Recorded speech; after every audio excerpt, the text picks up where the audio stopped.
There's the link. I shall return.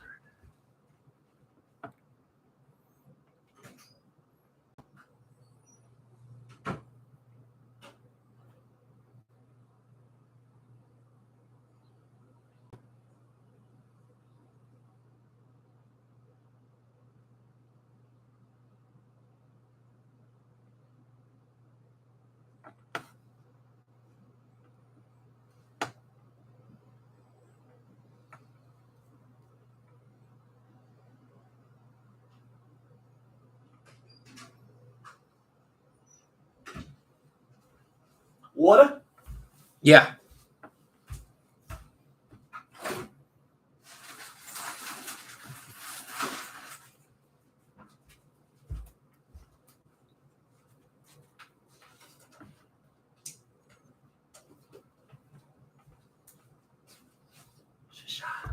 Thank you.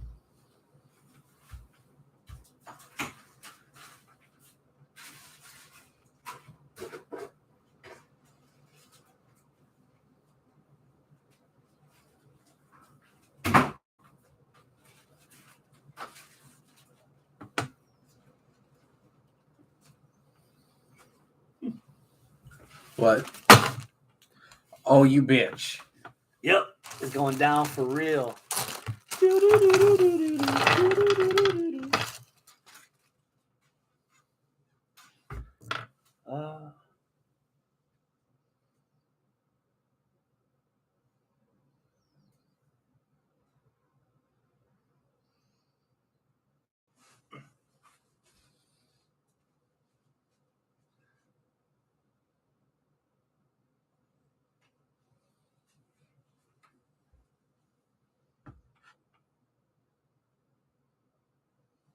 That's better. Oh, maybe I should just drink this down.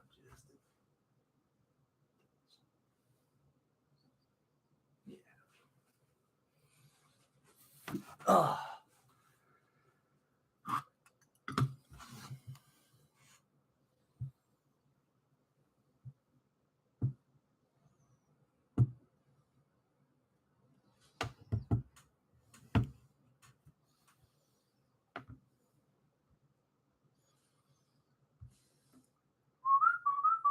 All right. I've got everything posted. Looks like we're okay. We're already running live. Did you unmute it? Yeah. Okay. Yeah. So we have sound and everything. Yeah. Okay. Oh, yeah. Apparently so. We have sound and everything. Okay. Oh, there we go. Oh, Okay. Yep. There we are. All right. Are you What number are we on? 420? 428. 428. Jeez. It's been a long time. It's been a long time, Tater. Live. Yeah, I want to go to the live chat. There it is. Okay.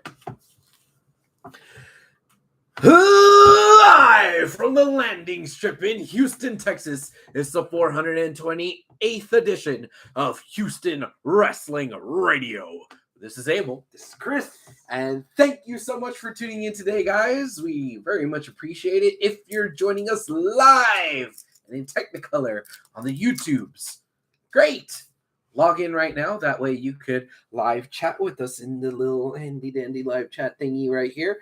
I'll see what your comments are. I will read them throughout the show, and I will try to involve you as best as I can in the show. Might come with a little bit of ridicule. Maybe just a scotch, a pinch, A titch. a titch. Yes. So feel free to say hi, fact check, ask us questions, talk shit, whatever. Now, if you're not watching us live, that's okay. You can still interact with us on Facebook, facebook.com/Houston Wrestling Radio. Hot dog. It's been a while. It's been a while. Did anything happen while we were gone? Hold my head up high. It's been a while since I last saw him. Let's get the Okay. obvious out of the way. The obvious. Yeah. What's the obvious? Starburst. All the red ones. Red, pink, redder. Yeah. Good choice today, sir. Question. Mm-hmm. What is the scariest tree in the forest? What? What is the scariest tree in the forest? I don't even know how to answer that. What is the scariest tree? Mhm. I don't know. The tree that's spooky. Yeah. I don't know. The answer is bamboo. 440 episodes. Did you ever fear for your life recording this podcast? Right now. Right now. So is this the last episode I'm on? Yeah. Okay, well, it's been a good run. This is the last episode this chair is on. I got 3 more. Your chair is now brown. Smells like Jack in the Box. Doesn't matter whether he said he quit or somebody else said he's fired. CM Punk is officially gone from AEW. All right. First impressions when the news broke. Did you read the news on the internet or did you find out live on Collision?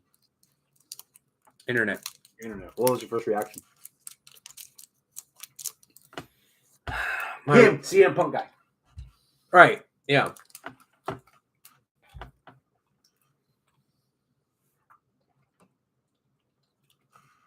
You know, I'm thinking really hard about this because It's been a while yeah, it's been a while. since I first saw you. I also got a Starburst in my mouth. Oh, yeah. I don't know if I had a first thought or first reaction. More like, yeah, like it's real. It happened. He's gone. You know, I think it was deserved. I see a lot of people, or I saw a lot of people just saying that, oh, okay, you fire Punk, but you don't fire Hangman. Oh, you fire Punk, but you don't fire Perry. You fire Punk, but you don't fire the Bucks. Here's the difference. The difference is Hangman, the Bucks, Perry. That was all one incident. Punk has now been involved with at least 2 that we know of. Mm-hmm. So Polarizing. in those incidences, what is the common denominator? The common factor was CM Punk. Was I a CM Punk fan? Yes. I liked his wrestling. I loved his attitude. I loved the story, how he acted, Straight mic edge like skills. I mean, I wouldn't say he was straight edge like me. I was straight edge like him. Mm-hmm. You know, there was a lot of the original Summer of Punk back in 2011 that really shaped who I was as a person. Mm-hmm. And I don't think I ever will look back on that with malice in my heart, you know? That being said, it makes me think that everybody was kind of right about Punk. Maybe Punk really was just that ginormous asshole. And he wasn't anti-establishment and it was cool. He was anti-establishment and he was just a dick. Mm-hmm. And okay, maybe back in 2011 it was cool when it was harnessed and it was used towards, bettering wrestling storylines and helping get actual wrestlers over instead of like the stale ass John Cena. And like, I just do something in wrestling that was like relevant and cool, but he tried to still be that, for lack of pun not intended, he still tried to be a fucking Punk, and it bit him in the ass when he was advertised as though he wasn't just some fucking Punk kid. Now he's like a locker room leader, but he's still trying to act like an asshole, still trying to act sanctimonious, still trying to act like he's the smartest guy in the room when he's probably not, and it's like, I think there's life lessons there to be learned, not only on the behalf of Punk, but on behalf of guys like me and you that really liked him, but wanted to put aside the things that the people that knew better said and say, oh, they're just the authority and they don't know, they don't get it, man. They don't, and it's like, no, he's just a dick. So it's really, I think it was deserved. I think it was deserved, and it sucks that we got past Michael Jordan on the Wizards with Punk here with this run. Like, it was, if Michael Jordan were to come out of retirement right now and go play for the fucking Suns or something, you know, like it was like, it would be a really good nostalgia run, nostalgia pop. But man, I can't go and say, man, any one of these matches that he did was fucking phenomenal because of Punk. Yeah, we had a lot of nice things to say about Punk versus MJF in the dog collar match. But I don't know if that was just Punk. Mm-hmm. And so if you look at just the actual wrestling itself, man, there was a lot left to be desired. He wasn't who he was in 2011, 2012, 2013, 2015, 14. You know, he wasn't who he was then. 2023, 2022 Punk was a little disappointing in the ring. So I don't feel like I'm losing a whole lot. If anything, I feel like a lot of stuff was exposed about who he was.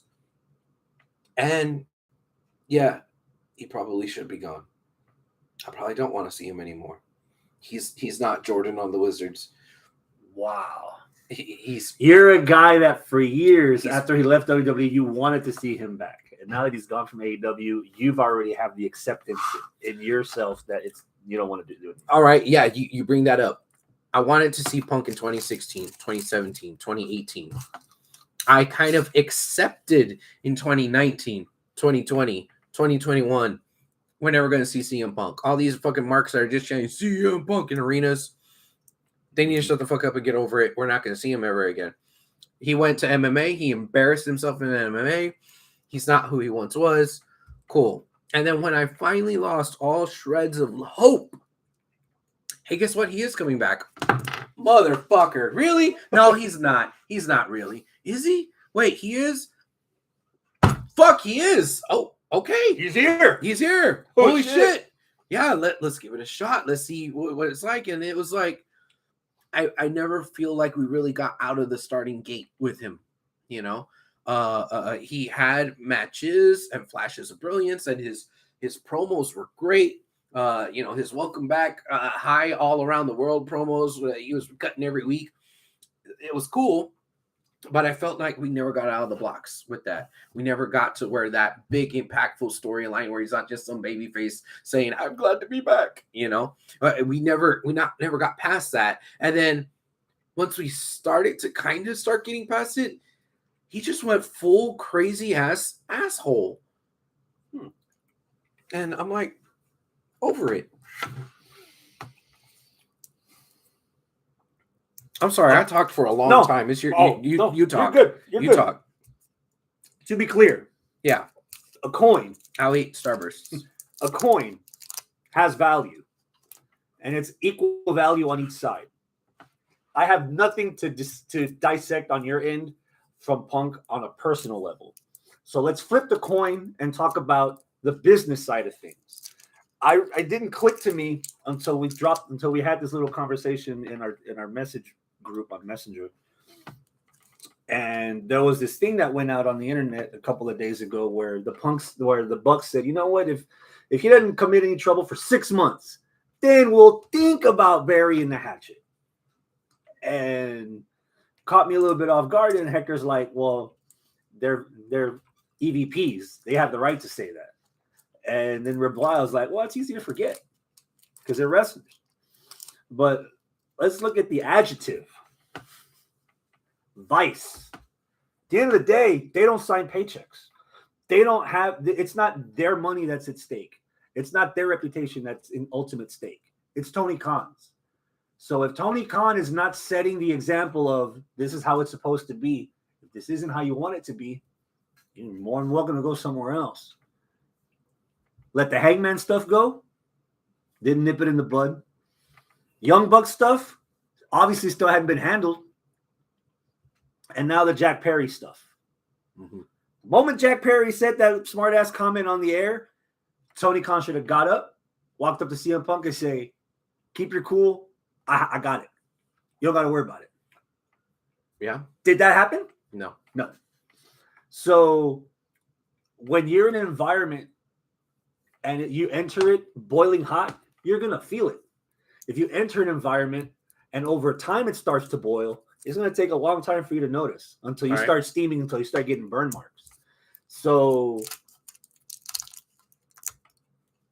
CM Punk, I believe, handled it the wrong way, but I don't feel like in the moment he didn't have many options left.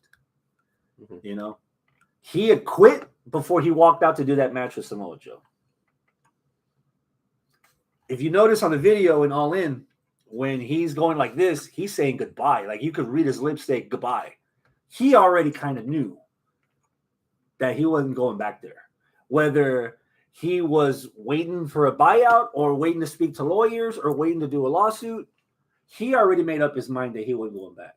Right. So me being at the House of Blues for a Paris and Poppy concert and going online because I had ignored the internet most of the day and seeing, holy fuck, CM Punk got fired. One of my girlfriend's favorite wrestlers now. Showed her the phone.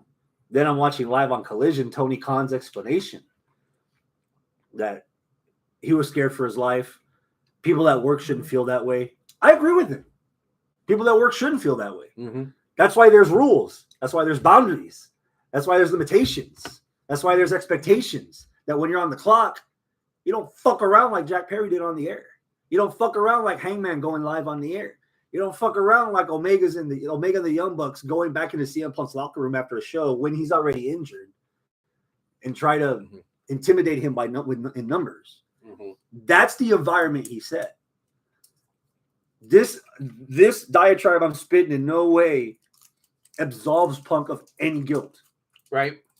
He is just as guilty, but the sword of Damocles is Khan's the one holding it. Mm-hmm. And in the end, I just feel like I think CM Punk, my opinion, CM Punk had the impression that he would be the exception to the rule. As far as, man, we brought in Malenko, we brought in Jake Roberts, we brought in Arn Anderson, we brought in Ricky Steamboat. We brought in JR, Shivani. These fucking kids aren't listening to us. Yeah. They think that they've made it this far on their own that they can just beat WWE doing what they're doing. See, Punk had made this comment in a I think it was a post media scrum where I think it was about Hangman, the Brawl Out. Yeah. Where he's like, man, you got fucking Mark McGuire, Sammy Sosa, Jeff Bagwell coming in, and you're gonna tell me you're not gonna try to practice your swing? Yeah. You know what I mean? Yeah. And I think CM Punk thought he could be the one guy. And to a point he is. Because you see the people that were on Collision when Punk was running Collision. And you could see that presentation was more like the line in the sand between the presentation and polish of WWE and the alternative that is AEW. I feel like Collision was that line in the middle that sprinkled both of them together, brewed it, gave a little bit of that Powerpuff Girl love, and that's what had happened. But ultimately, he just became a victim. Mm-hmm. Not so much a victim, but his surroundings closed in on him, and he was getting boxed in, and I feel that's him breaking out. And in essence, I don't think he's going back in. At least I don't think so. I think I was the one when the group with you and Arnold where I was like, look, I've already made my peace. Punk's not coming back. He's not coming back. We went to wrestling shows together. I went to wrestling shows with my nephew. I went to wrestling shows alone. I was not one of those guys chanting CM Punk at everything I thought was boring or everything that I didn't like about wrestling. You know, I was fine with it. Punk coming back.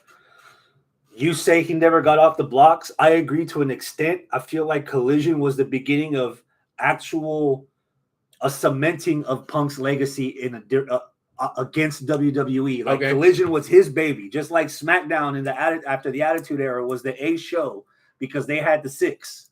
You know, it was the Rock show. Yeah, I felt like this was Punk's show, and it was holding its audience consistently.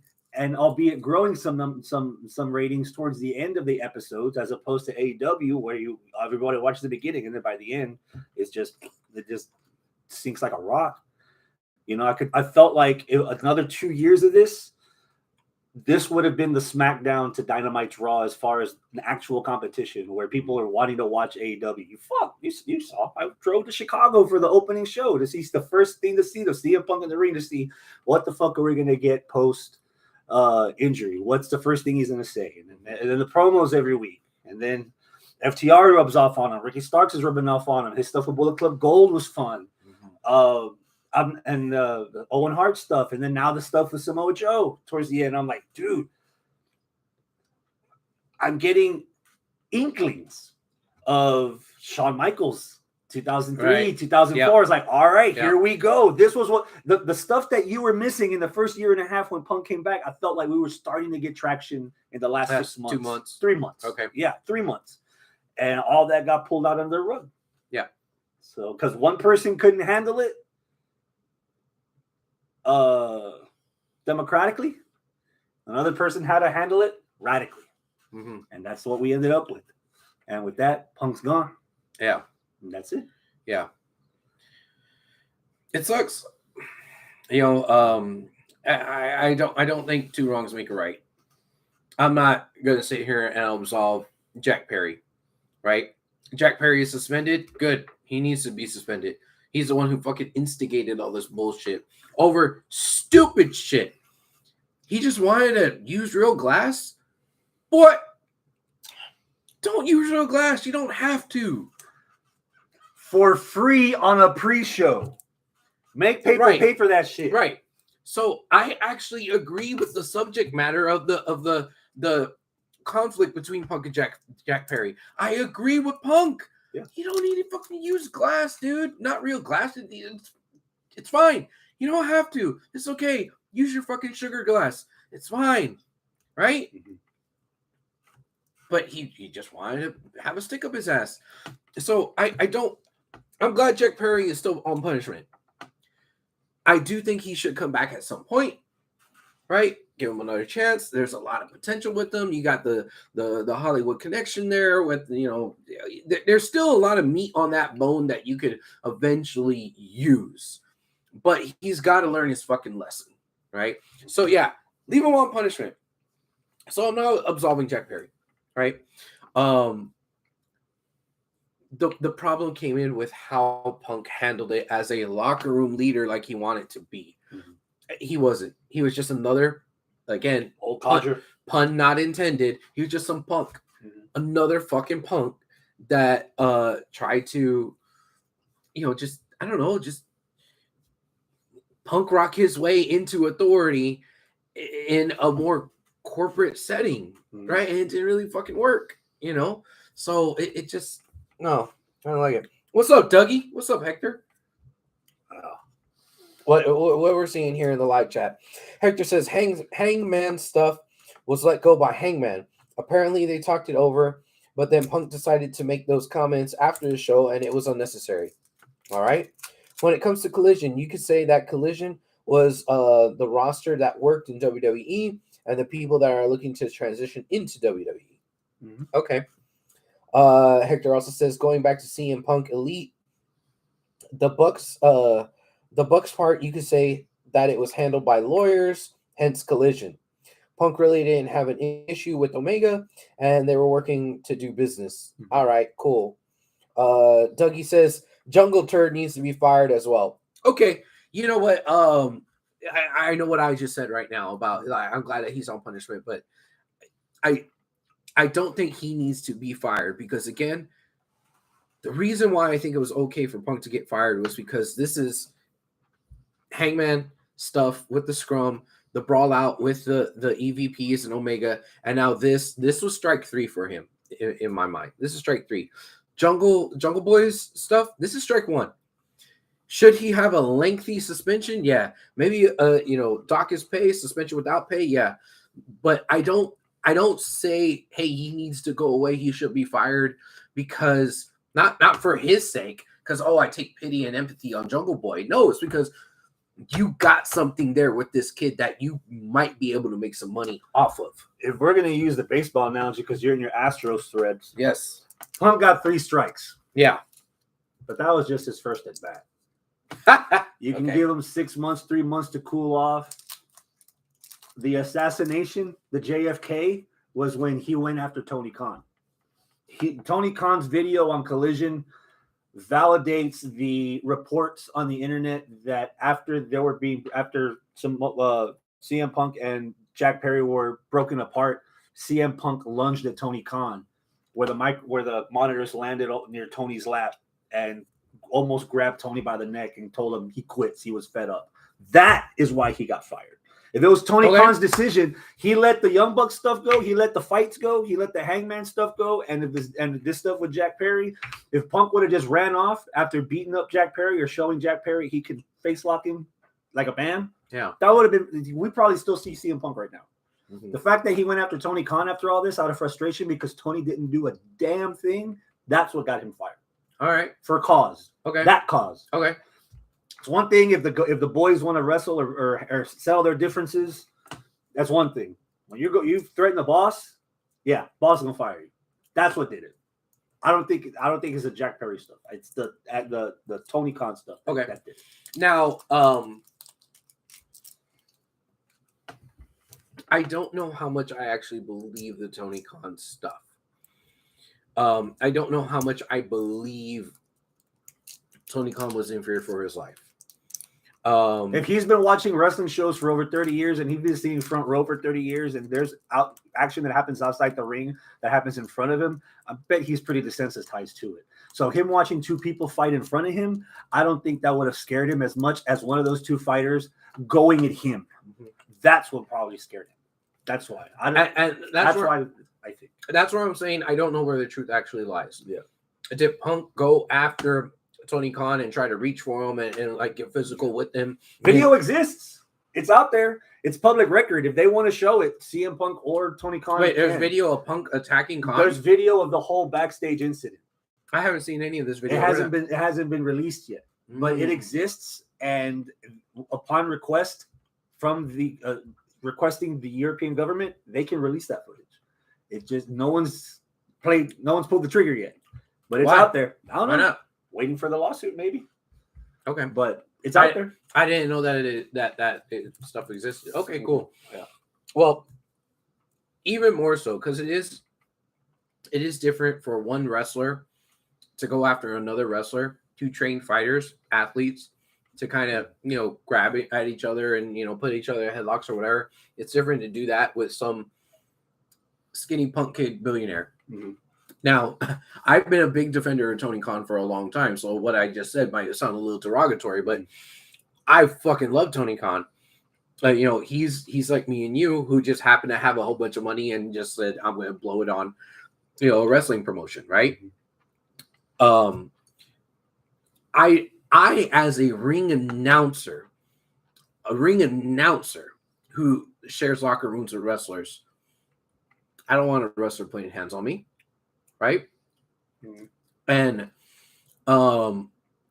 but I also am not sure where the truth is. Now you say all this is true and the allegations of Punk went after Khan physically. Okay, cool. The picture that was painted in my mind was these two were roughing each other up over here, and it happened to be next to some monitors where Tony Khan was, and the monitors fell and almost got Tony. And I was like, that's gonna make you fade for your life. Come on, bro. And then he turned around and yelled at Tony, he quits. Now and grabbed it. Now the grabbing him part, if that's the case, okay. Now it's making a little bit more sense to me. But then just turn around and say I quit, like, okay, yeah. But if he went and lunged at him and tried to grab at him or whatever, all right, yeah, cool. Then that's what it is. Yeah, even more so, I think he should go. Then because you don't need to do that with non-wrestlers. Yeah. As much as Tony Khan is a wrestling guy, and a character on television, and I respect him for it, and I respect that he's someone like us who actually did the damn thing. Mm-hmm. As much as he is, he's not a wrestler, and he should not be put into situations where he can get hands put on him. Oh, now we have Danielson era of Collision. Did you happen to watch last week's Collision? No. Not at all. Mm-mm. I've had a busy couple of weeks. Okay. between preparing for my birthday and Portia's birthday just passing, and we were doing birthday stuff for her and all that, I've been busy. Got you. Mm-hmm. So we'll skip through. We'll come back to that in the next couple episodes. No, it sounds like you had something to say, though. No, No? Ultimately, I think we're in good hands with Brian Danielson's era of Collision. Almost not step for step, but in the same direction as where CM Punk was going with Collision as far as an alternative to Dynamite. Mm-hmm. Curious to see where the next couple of weeks go. All right. It's still appointment viewing for me for now. Mm-hmm. We'll see how long that lasts. All right. I do need to stop Eating. Well, that too. These Starbursts are so delicious. We are not sponsored by Starburst, by the way. No. I just like them that much. Yeah. The reason why I got to stop here is because I thought you were going to fill in some blanks for me, No. but you're just not going to? No. Oh, okay. Been a busy couple of weeks for me too. All right. Well, okay. I just want to pose the question. Mhm. And if you want to answer it, cool. If you still don't want to answer it, that's fine. But at least that we know for next time. Here's my question. Why is this the Danielson era of Collision? Okay. Like did Punk have the book for Collision, and now that Punk's gone, they're handing the book to Danielson? Like, that doesn't seem to make sense for part me. of the news in the internet on the dirt sheets is that CM Punk had a second contract as a director, I would say, or booker of the show of Collision. He did? Yeah, This is a fact? alleged. Okay. It would make sense because it was a different presentation from Dynamite. It wasn't. All right. It didn't feel like something that Tony Khan was driving with. Ballsy for Tony Khan to fire Punk the weekend of All Out in Chicago. Mm-hmm. So I'm in between bands. I'm watching the first 10 or 15 minutes of Collision. Which concert were you at again? Poppy Poppy. and Paris. Who's Paris? I can't really explain the genre, Okay. but it's quite good. Okay. One of my favorite performances of the year, and I saw Metallica twice, 3 times Really? this year, and Paris did very good. Really? I'm thinking, wow, they're in Chicago. Tony Khan just got on the air and announced Punk is fired. There's video on the internet about Tony Khan in the audience before the show went on air to tell the audience that he fired CM Punk. Mm-hmm. Ballsy. So I'm like, all right, you lost CM Punk. What in the flying fuck are you going to try to do to bring it back? Yeah. First segment, Ricky Starks challenging the Dragon to a strap match. Out comes Steamboat, and I was like, well, I'm not the only Dragon here. Yeah. And out came Bryan Danielson. Right. So that's the place warmer. We lost Punk, or Punk walked, depending on who you ask. Right. We need to fill that void with somebody. Yeah. And it's Bryan Danielson. Right. And then last Saturday on Collision, after the match at All Out, the strap match, Bryan Danielson came out and said that his time's winding down. He's got 1 full year left. So he's calling his own shots. Challenged Zack Sabre Jr. for Wrestle Dream in Seattle. All right. And then finished the promo because Ricky Starks interrupted him. And Danielson's like, look, you're telling me that you're this and that. You're telling me the future. And you know what? I'm in. I said it before on this ring. If you want to be with us, you got to bleed with us. And after that strap match, he had a shirt in his hand. All right. He's going to offer it to Starks. Big Bill knocks him out. Starks stops Bill.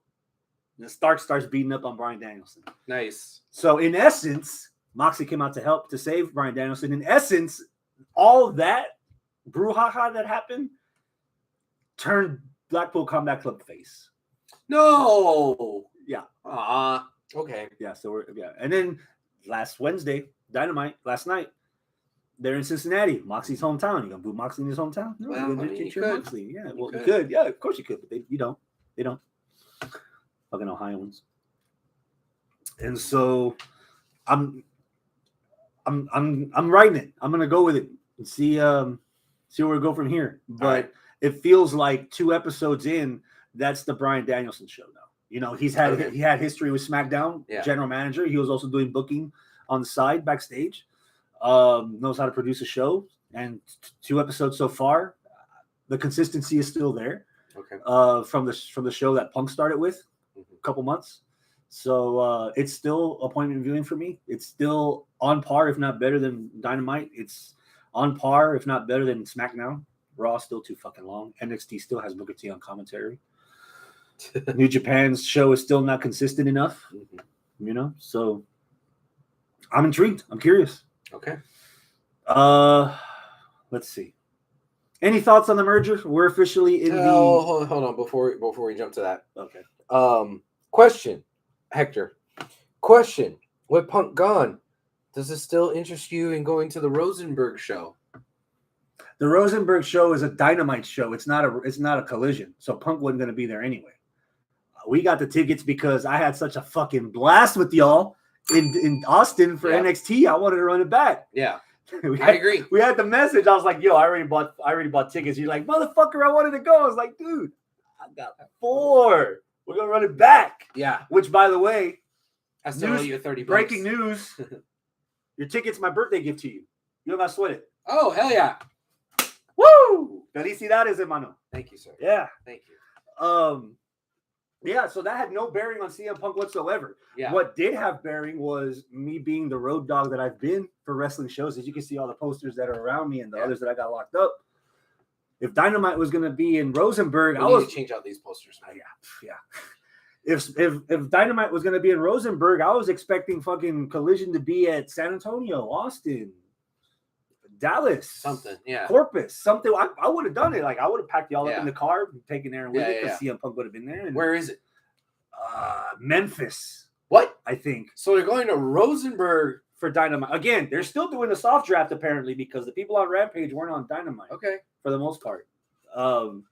So yeah, we're the Dynamite. The Rosenberg show had no bearings on anything. Houston show, wrestling show. It's in the top 3 of the shows I like. Yeah. Okay, I'm going. Yeah. Cheap seats, good seats. Row number 1. Yeah, we're good. Okay, cool. Yeah. I would agree.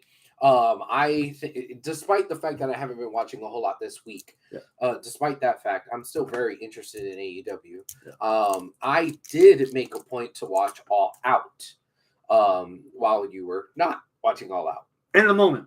Right. I saw some. Yeah. Building up there was some stuff on there that, was surprisingly pretty good. There were some matches that I really liked. And you know what? I got that feeling of, son of a bitch, they pulled it off. They actually had a good pay-per-view when nobody wanted to shell out another $50 after spending $50 a week before. And not selling out the United Center 2 nights in a row. Yeah, and all the fucking controversy with Punk. It felt like this pay-per-view was overshadowed and it wasn't going to be good. But then it wound up being pretty damn good. Mm-hmm. What I did see at All Out, I enjoyed. So we'll get into the detail in a second. Yes, we'll do that. But do you want to move on now to TKO? Sure. Okay. You care?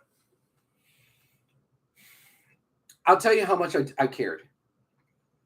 I was checking frequently my Robinhood account that day to see what my stock price in WWE stock was actually going to do. It went up a little, not a lot. It switched from WWE to TKO, and then it had a little bump. And I'm like, cool, made a couple of bucks, but I'm not cashing out, not pulling it out. I hope it doesn't have a nosedive anytime soon. Yeah. But hey, I just went, whoop, whoop. Okay, cool. Hopefully it stays like that. So that's really all I really care about right now. I saw a lot of people online. A valuation of $4 billion for WWE alone, right? Cool. Or $9 billion for both together. I forget what it was. Whatever it is. Cool. Good job for the billionaires. Yay. Yeah, Vince McMahon started with $1 million and ended up with $4 million. Good. Yay. Good for you, you fucker. But what I care about, I don't know if I need to be nervous about yet. So Triple H is still in charge of creative and booking. So exactly. So it's like, I'm not losing a lot of sleep. Is everything is everything, business as usual, and just what it says at the top of the paycheck, just a different name, right? Is Triple H and Vince McMahon still going to be running the place like normal, and we're not really going to see a change in consistency on the product on the telly? Or is WWE going to become like UFC, and is UFC going to become more like WWE?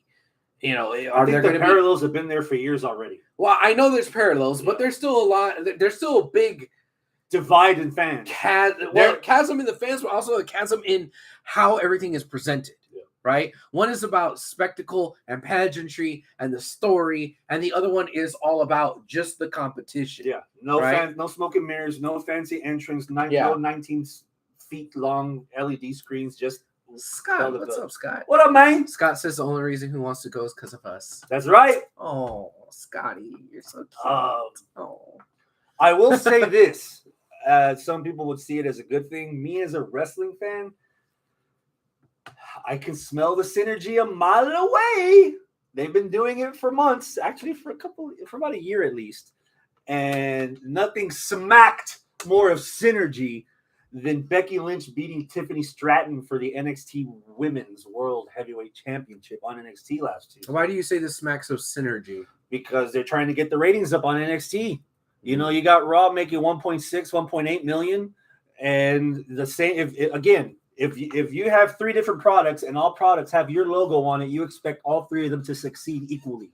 And when one is succeeding a lot, one is succeeding somewhat, and one is trying to keep its head above water, yeah, I can see what they're trying to do.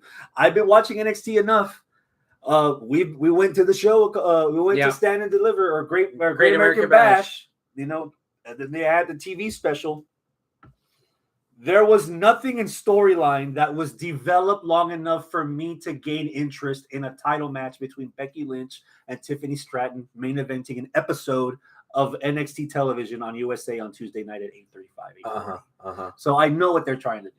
Okay. And that's going to be an issue where if the focus is too much on the business side, that they forget about the consumer. If you protect the consumer, then you don't got to worry about business. Business will take care of itself. If you're telling the consumer stories don't matter because we just need the viewers, so we're going to just throw stuff together and hopefully you like it. Yeah. At the expense of, oh man, such and so was such a great talent. They were going so well. And then all of a sudden, what the fuck are they doing? How do we end up here? Yeah. Then it's going to hurt the product, devalue the product, lose value in the product. Well, that's the value. But it's not going to help. What you should be focusing on is protecting the consumer and delivering storylines, regardless of who's on fucking commentary. Yeah. And I think that's where the disconnect for me was like, wait, Becky Lynch and Trish Stratton and Tiffany Stratton? I mean, you weren't really batting an eye when Dominic showed up. Then He'd been there for weeks. Okay. Plural. I think he was there at least a month and a half. Okay. I don't even think Becky was on an episode of NXT before she showed up for that title match. Tiffany was in the crowd for, I think, Payback and maybe one episode of Raw. Like But where's the interaction? Where's the storyline? Where's the feud? Where's the you should have been me or I should have been you? But there's nothing. There was I didn't see the interaction, or there wasn't enough interaction. If it was serious, they would have posted it on their Facebook. That wasn't on there. I think I remember something like that happened. And I think there was some tweet, I guess now it's not Twitter, so it's X. It's Eeks. Zeef. X like Xerox. Oh, okay. Zeef. Yeah. So there was some X beef or Zeef, where Stratton was saying something about all the 4 horsewomen when they were NXT Women's Champions, they were great, but not as great as me. And then somebody chimed in, oh, Becky was never NXT Women's Champion. Oh, sorry, Becky, I didn't know. And I think that's how the Zeef started. Yeah. Yeah. Didn't do it for me. Okay. Yeah. Didn't tickle your pickle? Nope. All right. Nah. And my pickle is dill. The most evilest of pickles. You want to get that checked out, man. Yeah. Sour. Hey, Papa. Speaking of stuff that might not make sense. Hector says McMahon is now the president of TKO, so that means Completely. he runs both WWE and UFC. Yeah. So do you think maybe UFC and UFC fans are the ones that should be worried about this more, that there might be more changes to UFC? Maybe we're going to have bigger entrances, bigger stages, more pyro for some of the So here's the fighters? Here's the thing with that. Bellator already kind of has that. Not so much in a bigger environment because they can't sell out those bigger arenas. But say like Ring of Honor or Impact level, they do have huge screens. They do have pyro. They do have a straight ramp that they walk to. I don't think as a casual viewer, I do not think it'll do UFC any favors by bringing the pomp and circumstance that WWE has. Yeah. Because I don't think their fans care about that much. It isn't about the fans. You don't want casuals confusing the product. Okay. You don't want casuals saying, "Oh man, I hope Tito Ortiz fights John Cena in that square box thing." No, you have to differentiate one from the other. I think John Cena and Tito Ortiz. God damn it. I think you want to keep everything separate. I think UFC is fine the way it is. Maybe their issue is their pay structure. Upset a lot of their fighters, especially with the Reebok endorsement. I'm unaware of this. And the fact that they couldn't go any outside endorsements because they're already tied to Reebok and they weren't really getting much of anything. I know some of it's old news that you might not even get any of it, which okay. But there are things on the business side of UFC that can be fixed. But I don't think it would do them any favors by having it look like WWE. Okay. So are you saying that maybe Rey Mysterio will get a different cereal besides Cinnamon Toast Crunch to sponsor him? What I did read on the sheets is that what the idea is in WWE is bringing back like weight classes as far as the titles. Okay. And we have the cruiserweight title, so maybe we'll have a heavyweight title, maybe we'll have a light heavyweight, or we'll have a phantom weight. Gordito's title. For the women, we'll have the Nia Jax weight. Right. You know. Speaking of which, Mortal Kombat, Nia Jax is returning. In Mortal Kombat? No, it's Mortal Kombat because the girls are getting hurt. Oh, again, my whole yeah. Nia came back and apparently she already fucked up Raquel Rodriguez. Really? Or something. Yeah. Jesus.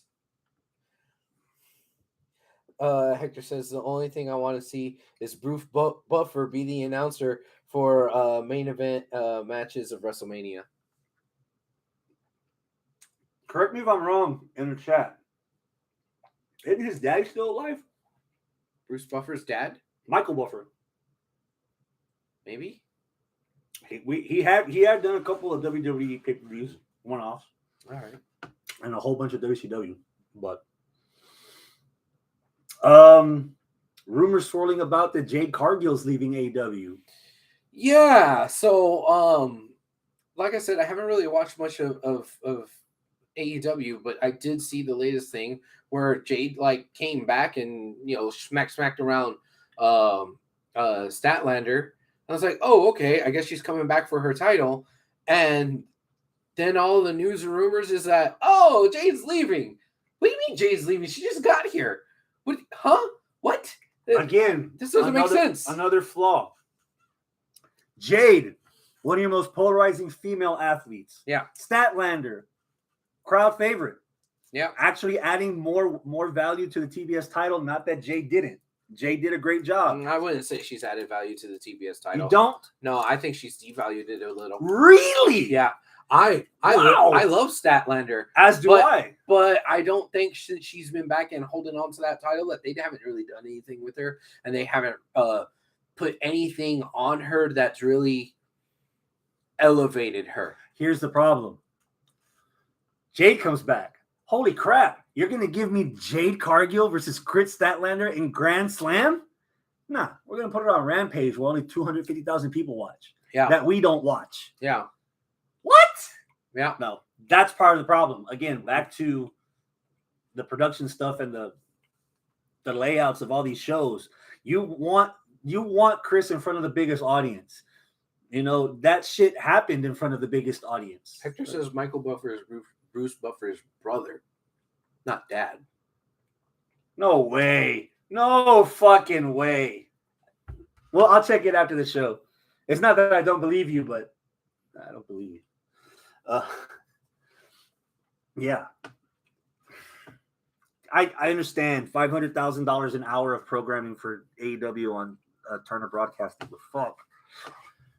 Rampage. Who is watching Rampage? I'm gonna admit, I'm recording Rampage on my DVR. The only fucking shit I'm watching is that match and that match alone. That better be the last fucking match of the night. All right. But that, dude, give Jade a year in developmental and then not even in NXT. Just have her in developmental for a year, and then just have her show up on the main roster. Yeah.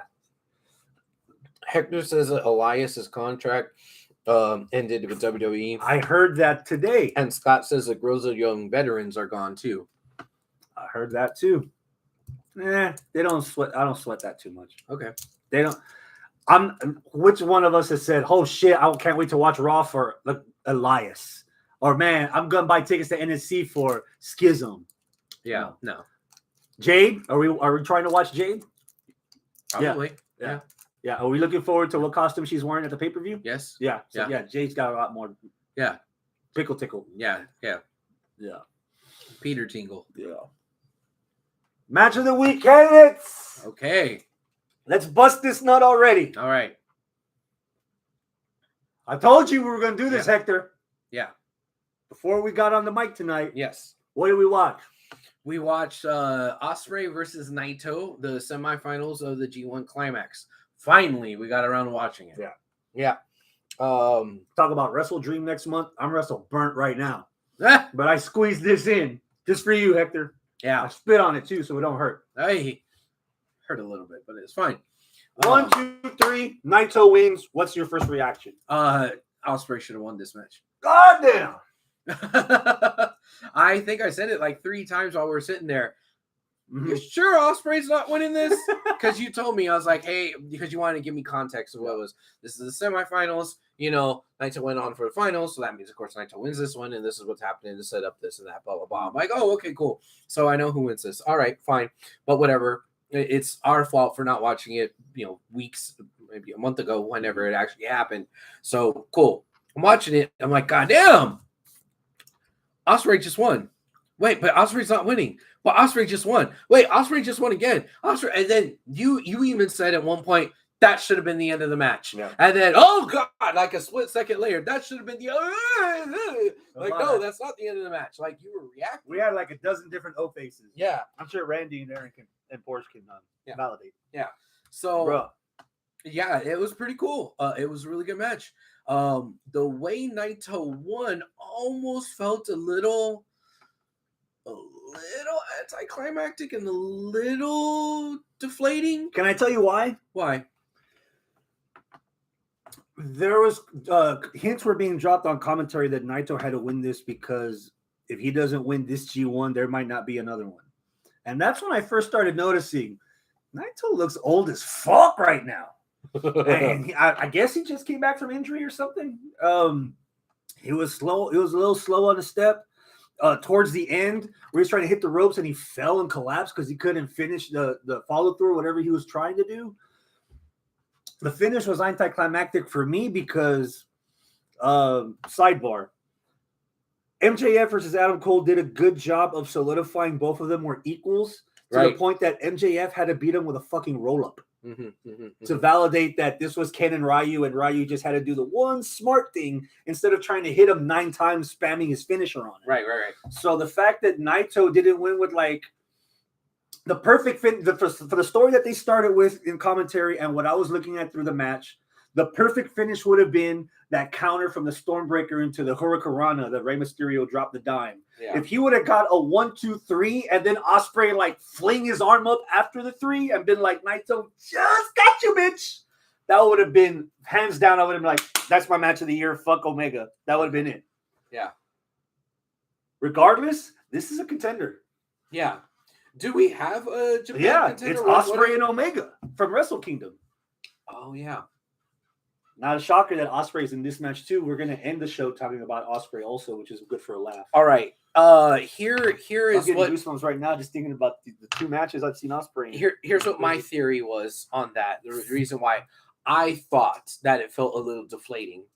I think it might be because I like Ospreay more than I like Naito, and maybe that's where I was getting lost on it. This year, you've seen a lot more Ospreay matches than you have of Naito, so I can see where you're coming from. And I mean, even going back a little bit more, I haven't been sold on Naito as much as other folks that come out of New Japan, right? Like I like Ibushi more than I like Naito, right? I like Zack Sabre. I like Ospreay. I like Switchblade. It's weird that I like all the white guys. It's weird that you like all the English-speaking people that can cut a promo. Yeah. I wasn't a big fan of Ospreay as an all-around talent until he cut that promo on Dynamite on Jericho. I haven't heard Naito speak that English thing to hook me. But I like Shingo also more. Now, between like the big three that everybody always talked about, you know, Naito, Okada, and Tana, out of those three, I like Naito the best. But that's like charisma. That's like saying that, out of John Cena, Batista, and Randy Orton, I like Randy Orton the best. It's like they're all like, for me. So I think that maybe that was my bias and why I really wanted Ospreay to do it, because it felt like Ospreay was doing more. Ospreay looked better. Ospreay should have won this. He definitely carried Naito through this. And then he didn't. And the way he lost it, it was like, oh, they're just giving it to the guy that is more over with the Japanese crowd, I suppose, because maybe there's more story, there's more heartstrings, whatever. But I really think the better wrestler was Ospreay. And in the end, you're right. Yeah. Because if this does hold out till Wrestle Kingdom next year, it's the teacher trying to take the belt from his student. Yeah, we still got Sonata as the world champ, and that's who Naito's going to be wrestling. Yeah, and there has been backstory. We talked about this before. It was one of my picks for match of the year several years ago, and it was also during the G1 where Naito lost to Sonata, and that was just after Evil had turned on Naito, and Naito was worried that, or there was friction in between the two, that one was going to turn on the other because Evil had already done it. And the fact that they were able to do their pose together and walk out as mutual friends still, that was part of how that match ended up on one of our match of the year list years ago. So there is history with them, and I can see why they're investing that on the bigger stage in the Tokyo Dome for their big show of the year. Damn, Ospreay looked fucking good in that match. He did. It looked there was some great stuff I hadn't seen. Naito's fucking little crucifix with his legs, and Ospreay doing like the worm to try to break the ropes. Yeah. There was another move that Naito did. The thing onto the apron from the top rope, the neck breaker looking thing. God damn. And then he did it again from the apron to the floor. Ospreay's kicks were on fucking point. Oh, those crescent kicks around. The hook kicks. Oh, the hook kicks. Yeah. Fuck, dude. God Both of them damn. are selling their asses off. And part of it was they're in fucking pain because they're beating the shit out of each other. Yeah. And my only crux is that it should have finished with that fucking counter of the Stormbreaker into a roll-up. Yeah. That the old man had to do something tricky instead of him trying to do what every Japanese wrestling fan in Japan expects him to do to win a match. Mm-hmm. You know, and I was like, man, I need a lot less false finishes and a lot more counters of shit. Mm-hmm. You know, if you find that right balance, it works. And I feel like there was a bit of an out of balance from countering stuff as opposed to just kicking out of shit. But some of the stuff Naito was doing where you're like, how did he do that? How the fuck how is he still standing? Like, kind of balances some of that out. So Hector in the live chat says this, and this might have colored his perception a little bit more too. He said that Naito was knocked out in the latter part of that match. I believe it. Okay. Now I want to rewatch it to see where. Yeah. Because you know what? That can add to the impressiveness of it. Mm-hmm. Oh, a real injury. Lord knows everybody was. So it wasn't a sell. He legit fell because he wasn't all there. Yeah. That makes it even better. Everybody was oohing and ahhing over Cody's match where his arm was hanging off and his titty was all purple. I hated it because I don't want to see an actual wrestler injured wrestling. But on the opposite side of that coin, when have you ever seen that? Yeah. It's like Zach Gowen wrestling the whole match on only the one leg. Yeah. Jesus. But yeah, so I think this all is going to boil down to this. Hector's already said it a couple of times. He said this is his match of the year. He says Ospreay versus Omega was Americanized. So for New Japan, this match is his match of the year. So the question comes down to me and you. Do we agree with Hector? An unfair answer because you definitely haven't been watching any New Japan other than these 2 matches of Ospreay's. Pretty much. I've watched a little bit more, but I don't have Omega and Ospreay fresh enough in my mind to really say. Like, I'm trying to go back into my brain to remember parts of that match to see. But just this is 9 months later, right? Yeah. Heck, we've done this before with people that have been returning their incomplete report cards. Hector's been the one watching the most of it. I would tend to agree with it. So it's a thumbs up for me.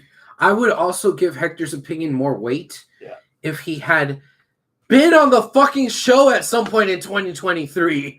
Tell us, hey, you need to watch this. Hey, you should watch this. Hey, you should watch this. Dude, he's not even on the fucking show. Yeah. God damn it, Hector. I'm in. You're in? Cool.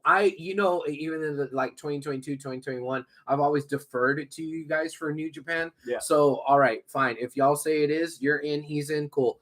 As long as Scotty doesn't have a problem with it and Arnold doesn't have a problem with it, cool. Now, if Arnold doesn't watch and Scott doesn't watch either, so if it's just us 3, then fine, it's us 3. Okay, cool. Then we could put that as the New Japan portion. The new match contender for match of the year. Okay, cool. Awesome. I'm fine with that.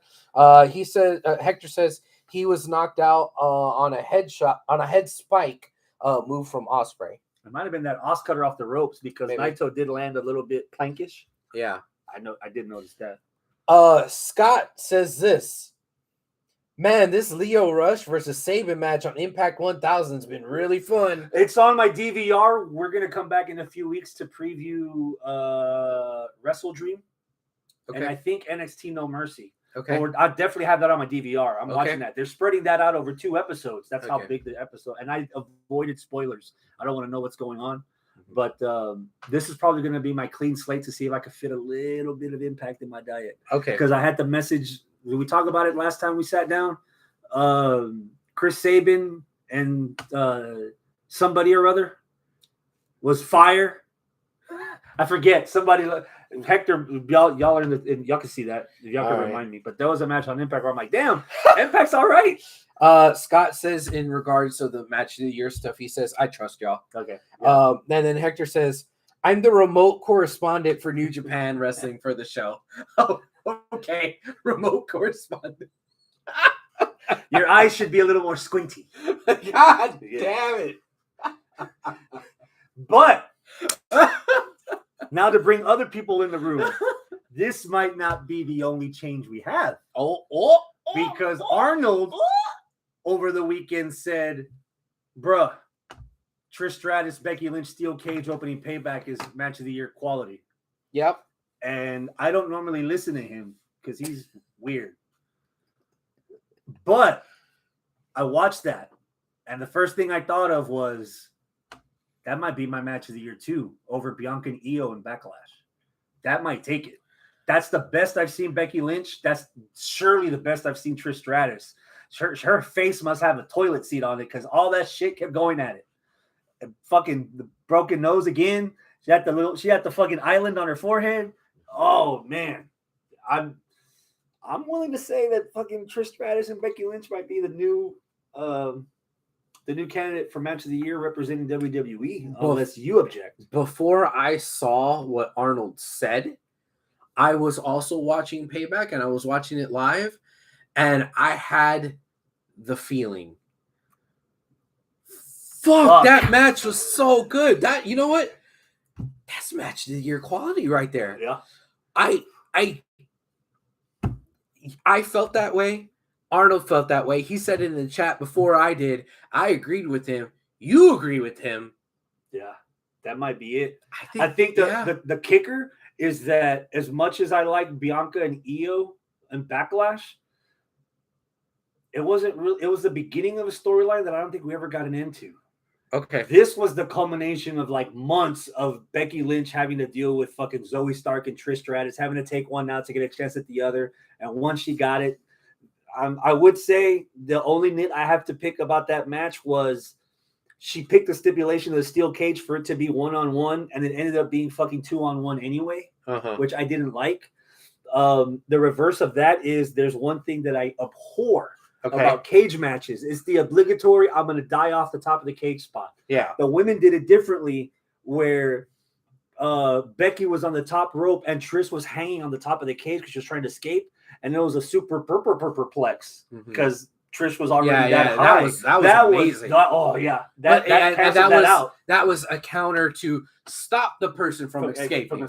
Yeah, it wasn't, hey, let's go up here and have our high spot. Yeah. Right. It was unique. Yeah. I like that. Yeah, I liked it too. Yeah. I did notice that part and I figured, oh yeah, that's some good psychology on there. Yeah. There's a lot of that for a cage match. Yeah. And not to sound demeaning. For a women's cage match, there was a lot of good stuff in there psychology wise. Yeah. I liked it a lot. I did too. And you mentioned this, and I'm going to agree with you wholeheartedly. You said that you think this might be the best Trish Stratus match you've seen.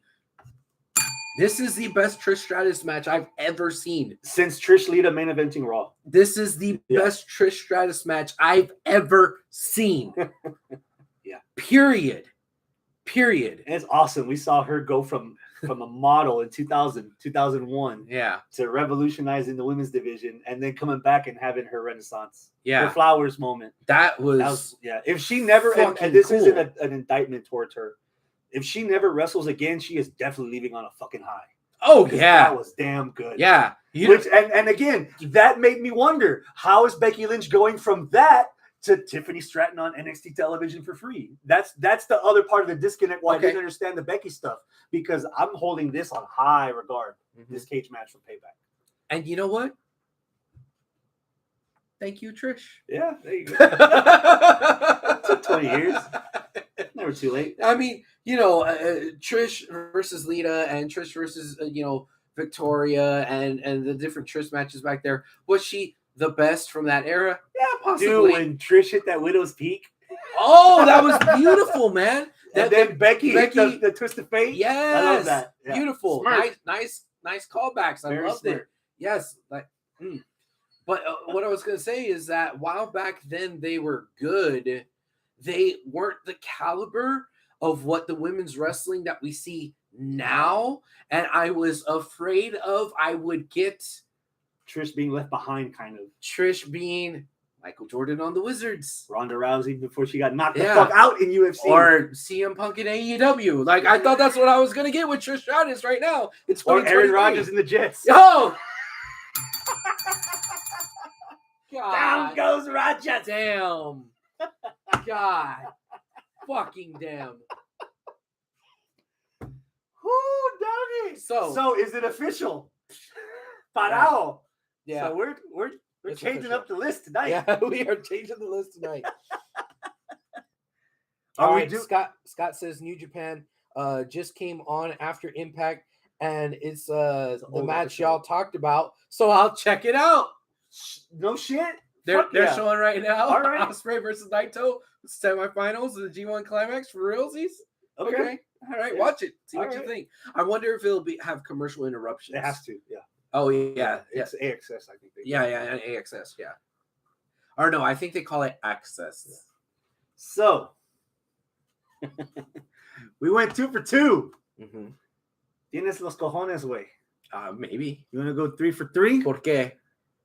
Danielson and Starks, that strap match on All Out. I haven't. Oh wait, on All Out. Yes, strap match. Danielson and Starks. Woo! Yeah. Danielson slapped Starks in the fucking face and the mouth at one point. He did. When it was in a tree of woe and hit him. Dude, he hit him in the face with there the was some good storytelling, some good shit in that match. Starks could hang. I think, if anything, no slight to the exiting administration, I think this match with Danielson is what put Starks on the map. Okay. Cemented it if it wasn't anything he hadn't already done with Punk. Yeah. This match was like, Yeah, I thought it was really good. Yeah. We'll come back to that idea later on in the show, but Starks and Danielson. Better I'm than not gonna MJF put- Cole? I don't know. Some people on the internet thought Omega and Takeshita was also just as good. I don't know if you got a chance to see. There were a couple of matches that I made the effort to see because I wanted to see them. I couldn't sit through the 4 hours. Yeah. So and I just came back from LA. I already knew what everything happened, so I just wanted to watch it to see if everything was working. I do want to bring up Joe versus Shane Taylor. That's the one match I didn't watch. You didn't watch it? No, I was too caught up on the spoof on the backstage incident where Joe pushed MJF and it just went Joe front face lock. Yeah. Okay, we're getting more of this, and then of course on Dynamite Collision, we're getting more of this. Yeah. All right. No, and man. Now, this Wednesday, we're getting more. Shane Taylor. I am very happy for him. He had a pretty damn good showing. Not disappointed that Joe choked him out. Not disappointed. It was a good enough match where it's cool. And I mean, let's all be honest. I wasn't expecting Shane Taylor to win this because remind the people he exists. You gotta give him some more star time. Pretty Boy Killers. Yeah, it's there. It's right there. It's right there. You're not doing anything with yeah. Keith Lee. Yeah, you could put Keith Lee and Shane Taylor back together, be Pretty Boy Killers. I'm telling you, you need to do it. Maybe fight each other first just to get out of the system. But it was good. If they kill MJF and Cole for those ROH tag titles, bro. But while that was a good match and it was a good showing for Shane Taylor, and I have a special spot in my heart for Shane Taylor because of him wrestling here in Houston for a long time, right? NWA Houston. NWA Houston, Lone Star Championship Wrestling, all that stuff. A match that I think was better on the card. A match that made me giggle, and I thought, wow, this is significant. Hobbs versus Miro. I knew you were gonna say that shit. Hobbs versus Miro. The crowd hijacked it with the meat stuff, but the meat stuff was entertaining, and them two played up to it. That once they played off it, I let it go because Miro was wanting them to. And then Hobbs was kind of like they were buying into it. They were validating it. They were it's dangerous because in pro wrestling, in the ring, you're supposed to tell the crowd how to react. The crowd's reaction is not supposed to control your match. But it worked. It doesn't. It rarely happens, but it worked, and it was big meaty men slapping me, as Simon would say. It was goofy wrestling for the win, right? And it was goofy, but it was also accurate because it was big meaty men slapping meat. Beating the fuck out of it. Was stiff. Yeah. It was rough and tumble. It was competitive, but it was also kind of goofy and funny. Yeah. So it kind of had it all. and we're getting more. We're getting seconds. And I think it elevated both guys. Yeah. Miro, where's he been? Hobbs, let's get started with it. Let's get started. You stuck him with QT? Fuck. All right. You know what? That's the same thought I had when CJ Perry returned or CJ Parker debuted. CJ Perry? Is it Perry? CJ I don't know. Miro's wife? Yeah. I was like, I don't need this. I don't need this. This didn't need. And then when Miro left her, you know what? I think again, that was the best thing they could do. 30 seconds. He turned his back on his God. He turned his back on his hot wife. Brilliant. And giving the devil S her due. Mm-hmm. CJ's promo on Dynamite made sense. Okay. Yeah. I'm giving her a couple of weeks to see how they progress Miro versus everyone until Miro gets gold. Then Miro accepts everyone because that's the whole thing of. And there'll be a Happy Miro Day.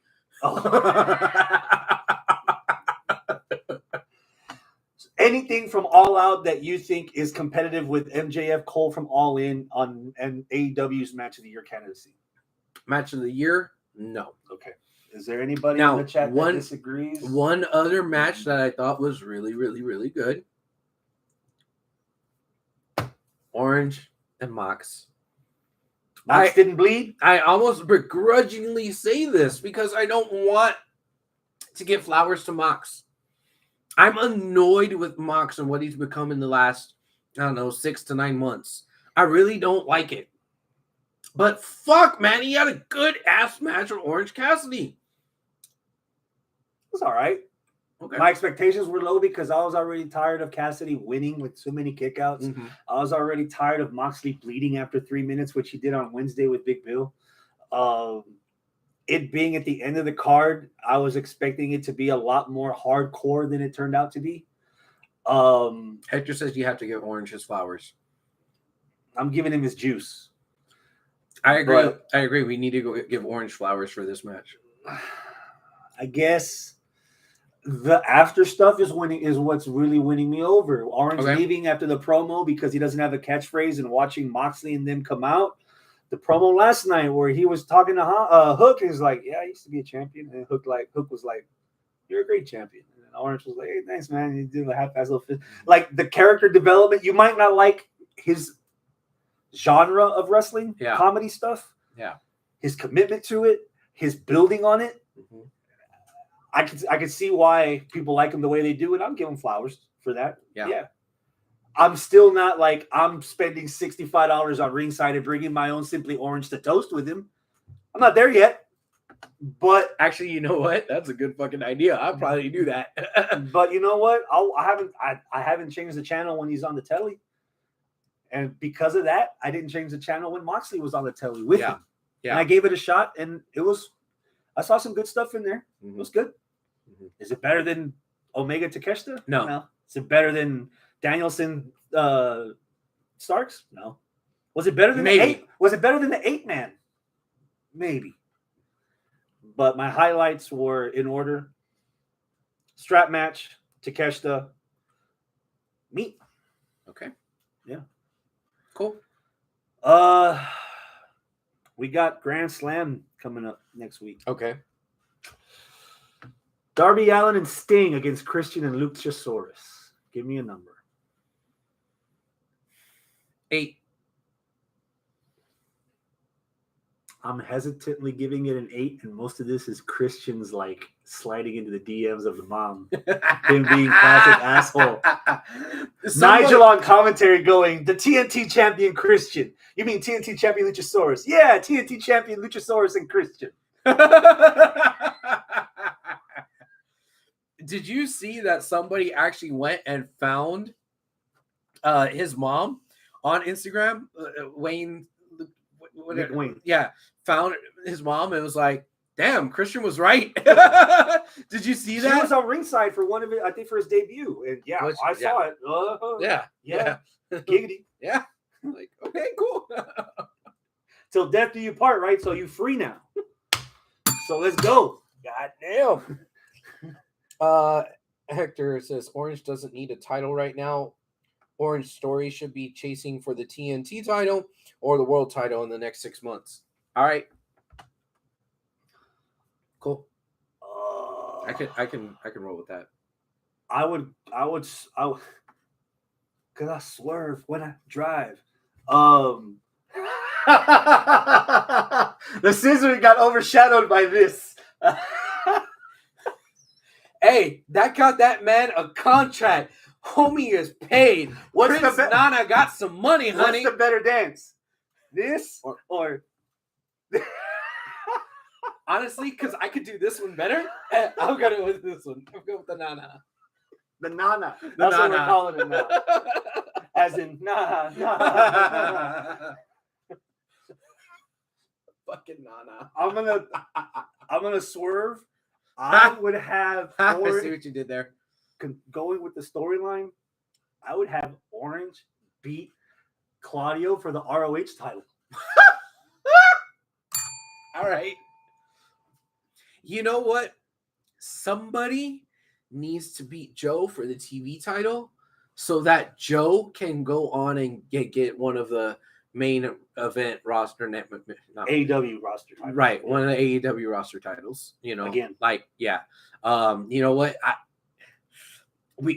I should have brought this up when we were still talking about Punk and all that.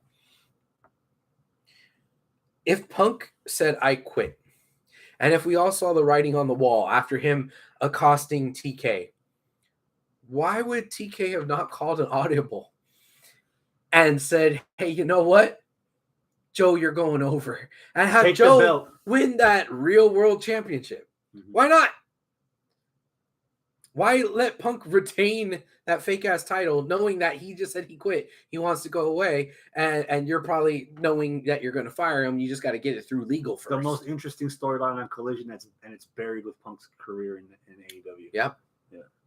And I doubt they're going to do a tournament to crown the secondary champion. The second fake champ that was only a champion. That you never beat the actual champ or holder for. Yeah, so it doesn't make sense. Yeah. So the only way it would have made sense is to have Joe get it. And Joe could be like, look, I have the X Division, the Real World Championship title now. And then give Joe the big fucking push. Like, I get it. Punk goes away, you give it all to Brian. But dude, give it to fucking Joe. This could be the unification match. Joe versus him. We're getting there.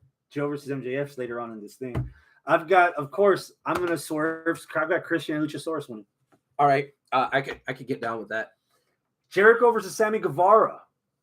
What are you thinking? Okay, since I haven't watched the product in the last week and a half, this kind of came out of nowhere for me right now that you just said it. Ish. Yeah. There's been tension ever since Jericho was teasing going with Don Callis and leaving. They left. Yeah, and Sammy's like, hey, I'm still your friend if you want. Yeah. And he's like, yeah, the sex god's going to go for the tag champ goal. It's like, yeah, but I still need to prove myself. I need to make sure that I'm worthy of being in the league. I'm in your level. I need to prove myself. You know what? I'm going to just throw it out there and say a 6. 6 as well. Okay. Yeah. I got Sammy. I was going to say El Ocho. Because it's almost to the point of when in doubt, LOL, Jericho wins. Jericho. Eddie Kingston, ya boy, Mm-hmm. against Claudio Castagnoli, title for title, Ring of Honor World Championship, New Japan Strong Television Championship are both up for grabs in this match. This rivalry has been brewing for months on AEW television and on ROH TV. Is now the time to give Kingston the Ring of Honor World title, or LOL, Blackpool Combat Club continues to win? LOL, Blackpool Combat Club continues to win. My anticipation level is a 4. And all 4 of those is for Claudio. I hate to be that guy. I'm probably going to piss Hector off when I say this. Okay. I'm at a 4 also because damn, really? Because they're for 2 titles that have no relevance on AEW programming. Okay. So that's fair. Hector in the live chat says this: Mox has basically become straight edge as well. By force, yeah. Yeah. Oddly enough, he left for rehab, and Punk was the first guy to wish him well, and all of a sudden. That's his justification for saying to give the Real World Championship to Mox. Oh, fuck no. Because hey, he's straight edge. Also, he has this question: who should the 4 pillars be replaced? If so, then by whom? That's ending our show today. Oh, okay, so cool. We'll get there. Yeah, we'll get there. All right. This was in our chat with him and yeah, because I had mentioned a couple of comments. I'm gonna save it. Save it for the show. Transition: Moxley versus Phoenix for the International title. Yeah, international title. Talk to the humanoids. I'm gonna grab another one. Man, I'm gonna go with the 6. I really, really like Phoenix. I'm not very enamored with Moxley, so it's a 6. I'm sure the match will be pretty decent, but LOL, Moxley's gonna win. He's not gonna lose his first title defense after all of the work that Orange put into making that title relevant. Okay, cool. You had basically a mid-carder elevate his status to almost be main event. Gatekeeper to main event. Gatekeeper to main event to hand off the title to a bona fide main eventer. Franchise player. He's like, lose? No, that's their storyline here. This was the Moxley and Phoenix had a match before All In, which was the storyline way to write off Phoenix because he had passport issues. He couldn't go to London. So there's a reason why this match is happening. And I get it. LOL, Moxley's winning. Yeah. I'm at a 4. Okay. You know what? No, I take that back. I'm at a 6 because when this match happened, up until the story, the kayfabe stuff of writing him out, I thought they worked well in the ring together. So I do want to watch this. Okay. I just hate the fact that the timing right now, Moxley ain't dropping that belt. Surprise me, Moxley ain't dropping the belt, and I don't think there's a whole lot of story there for that. I mean, we had this discussion, what was it, 2 weeks ago? who is actually the next luchador to be like the best luchador ever. And me and Arnold were both in agreement. It's gonna be Rey Fenix. Yeah. Saraya versus Toni Storm for the women's world title. 7. I really like Toni Storm's little character change that she's had. It is pretty hilarious. You're using the wrong L word, bro. Oh yeah, I love it. that's what I said. Love. No, you said you like. Oh, did I? Yeah. My bad. Yeah. Okay. See, because that's your problem, your posture. You got to fix it. Chin up, tits out. Watch out for the shoe. What the fuck is my shoe? Oh, never mind.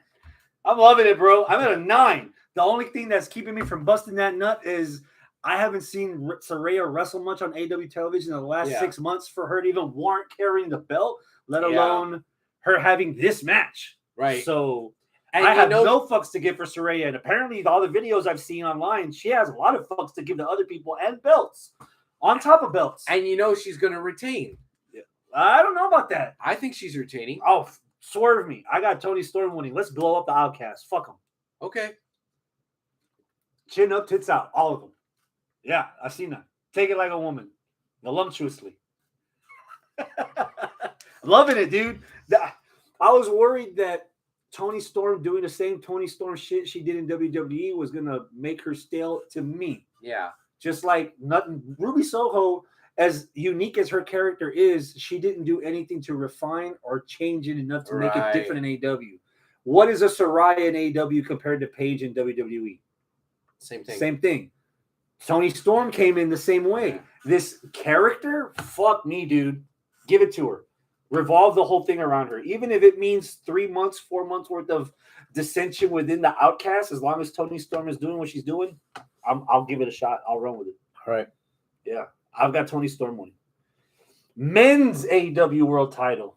MJF versus Samoa Joe.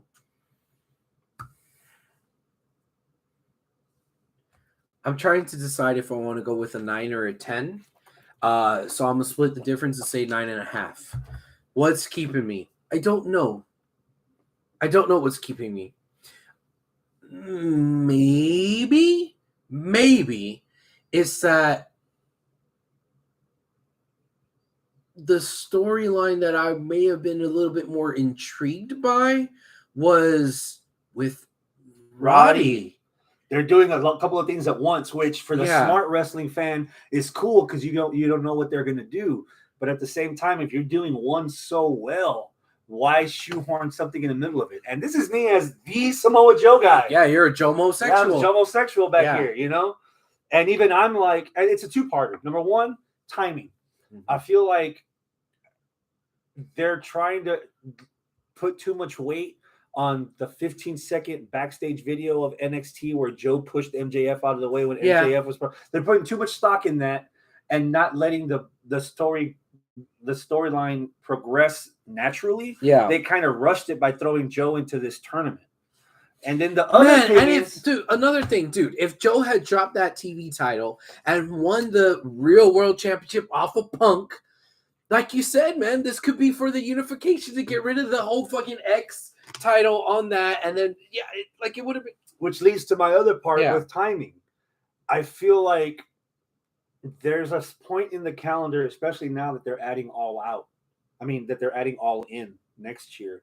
There's a huge bottleneck. Arthur Ashe's first Dynamite was special because it was first time ever 20,000 seats were sold in 20 minutes. All right. This is the third year, and I think from WrestleNomics, they've only sold like 6,000 seats, and they've already scaled the layout down from 22,000 to 12,000.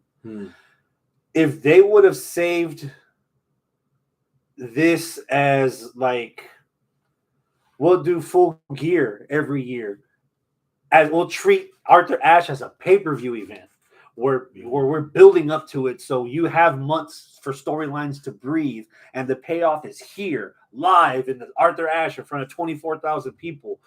You could have had the title unification of Samoa Joe as Real World's champ and MJF, the devil with the gold. Mm-hmm. And you could have had time for that to breathe and cook evenly instead of showing up Raw on the table without time to rest. That's what this feels like. I want to be more invested in this. And some stuff on paper, you don't need anything more than just the meal itself. Yeah. But this particular meal, I wish they made more time to give me everything, all the sides, all the everything. I feel like that's what that's missing. And see, the thing with that, comparing the Adam Cole and Roddy storyline running parallel to the MJF and Joe storyline, Roddy and Cole is an organic storyline that is built over a while. And there's stock that you should invest in. Yeah. I don't give a shit about Roddy. I've always said Roddy is kind of boring. I don't really like him. But the story here is just better. I fucking love Joe. Not as much as you, but I love Joe. If you told me, hey, who do you like better between Samoa Joe and Roddy? Roddy for me is down here and Joe's kind of up here. Oddly enough, Samoa Joe has not changed in 20 years. And we take him as it comes and we always want more. Yeah. Roddy's the more developed one. And now all of a sudden we're like, I kind of want Roddy to get the shine.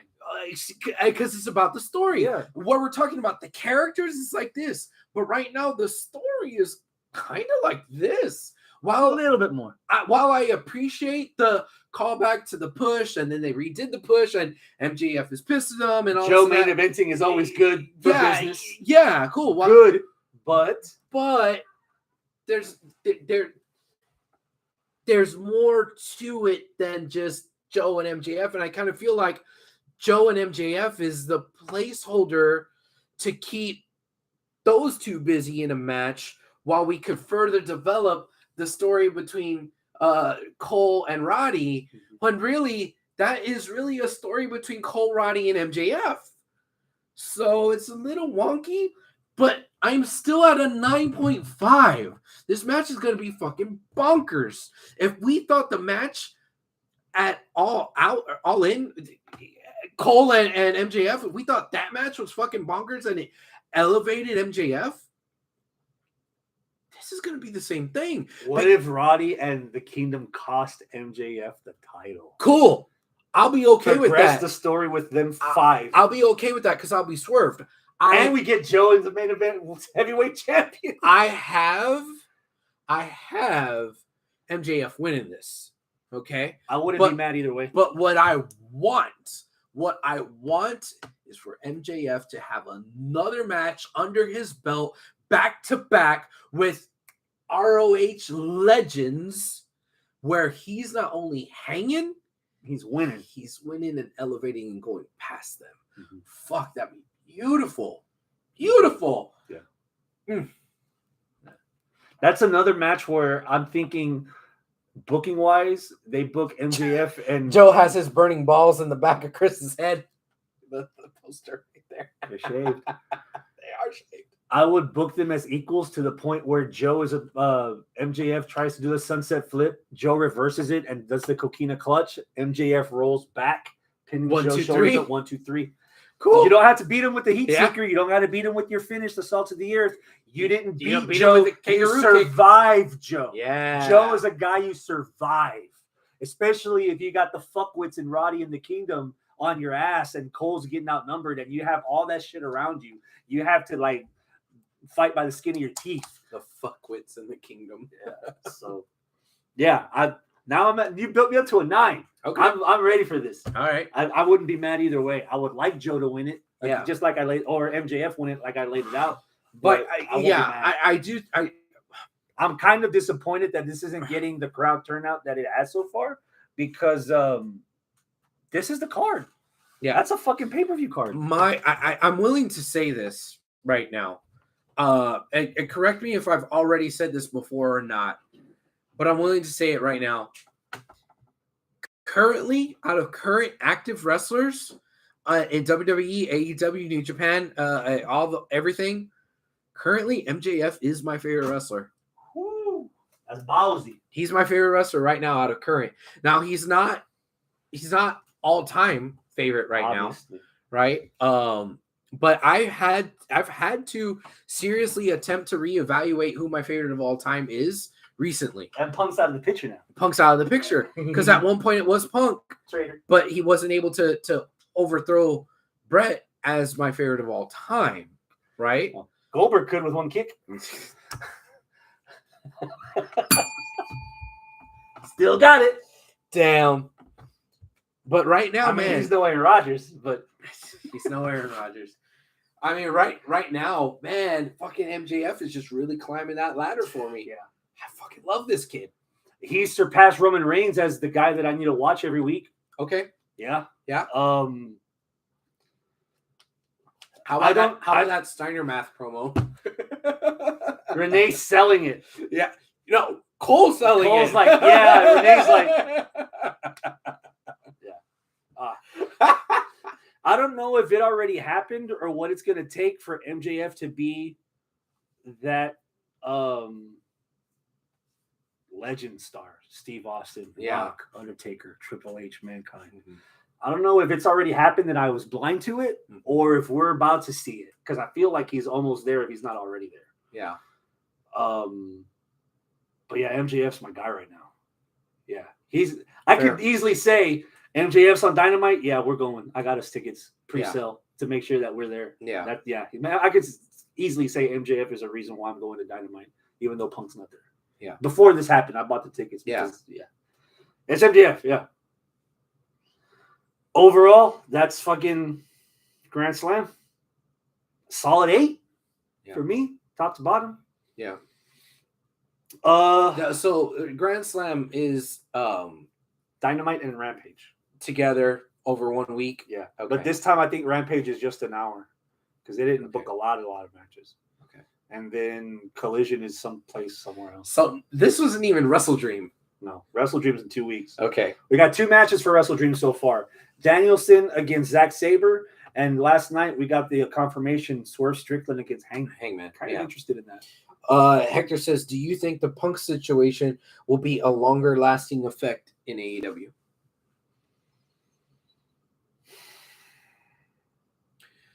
I'm going to go out on a limb and say no.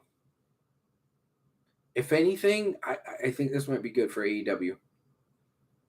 That way you could let some of your home brews shine, like MJF is shining right now. Clear out some roster spots. I mean, I know it's just one guy, but clear out a roster spot for Danielson to really solidify his legendary status. And once he's gone, he could be solidify him as a good booker and a good And then he could pass along the torch to somebody like a Garcia or a Guevara. Thank you. You just led us to that question. We're wrapping up the show with a couple things. Mm-hmm. Let's reassess the 4 pillars of AEW. Okay. From the beginning, it was Darby, Mm-hmm. Sammy, Mm-hmm. MJF, Mm-hmm. Jungle Boy. Yeah. Pillars. Are we still safe with 4, or do you want to do 6? Or do you want to do 8? Because Jesus Christ. Let's go with 6. okay, let's go 6. Okay. I mentioned this off air a couple of days ago. I'm replacing Jungle Boy with Orange Cassidy, and I am replacing Sammy Guevara with Ricky Starks.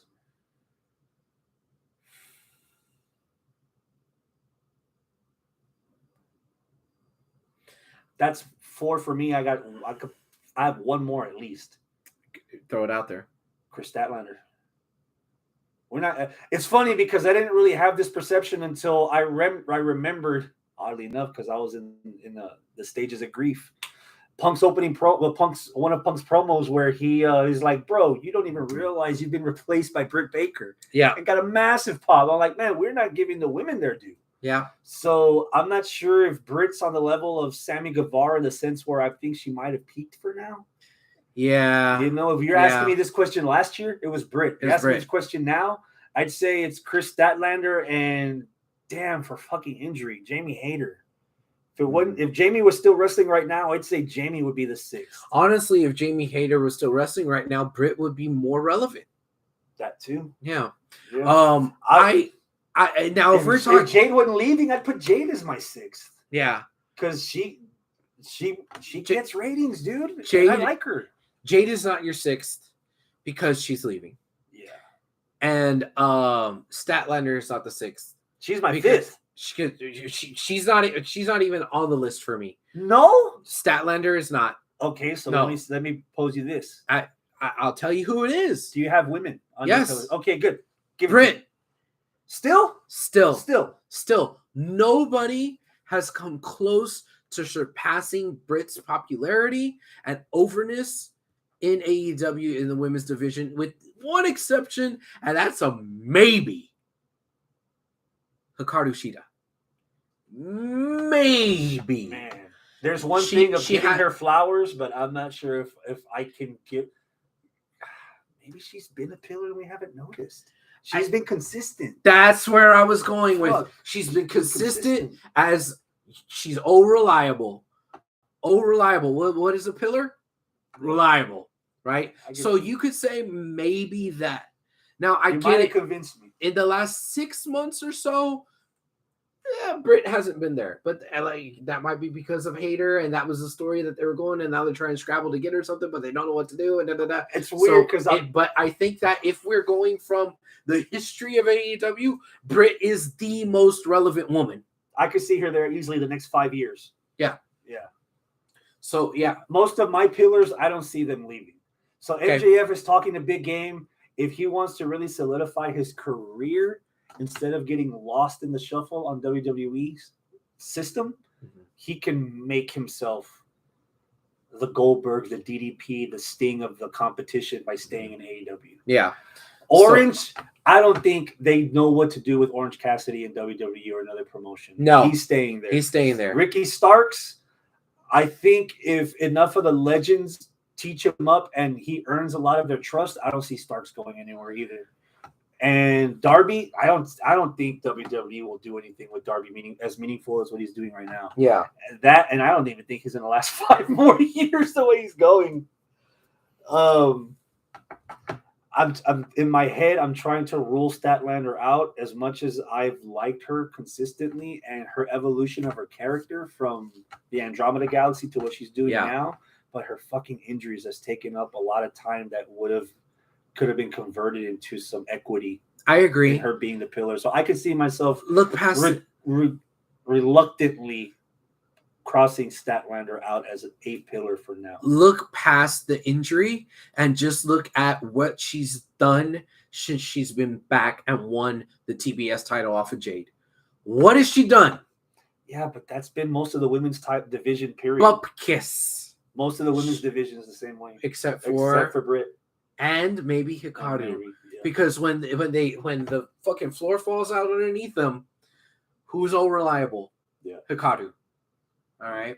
Now Britt's always been in these 4 women eliminations, pay-per-view matches. She's still there, relevant, consistent also. Yeah. Well, not consistent, but she's dipping a bit. Yeah. But. See, if we're talking about pillars and this is the house of AEW, I think Statlander is not a pillar, but she might be a nice sighting. You know, like something that gave it curb appeal that was kind of nice, but it's not integral to the structure of the building, right? Ooh. I might not agree with that. Okay. But I do see that I do agree. I don't think she's a pillar yet. Okay. Yeah. But yeah, if we're sticking with 6, all right. My 6 would be your 6 are Darby, MJF, Orange, Starks. You got me. Britt Baker and Hikaru Shida. Those are my 6. Those are your 6. Those are my 6. Britt and Hikaru. Yeah. Wow. Yeah. So as much as I just argued for Hikaru, you're cutting it. Notice how I said might have been. Yeah. Right? So who are your 6? My 6 is I'm going with Britt. Starks. This is where it gets tough. MJF. Well, okay, no, MJF isn't tough. Okay, so definitely MJF.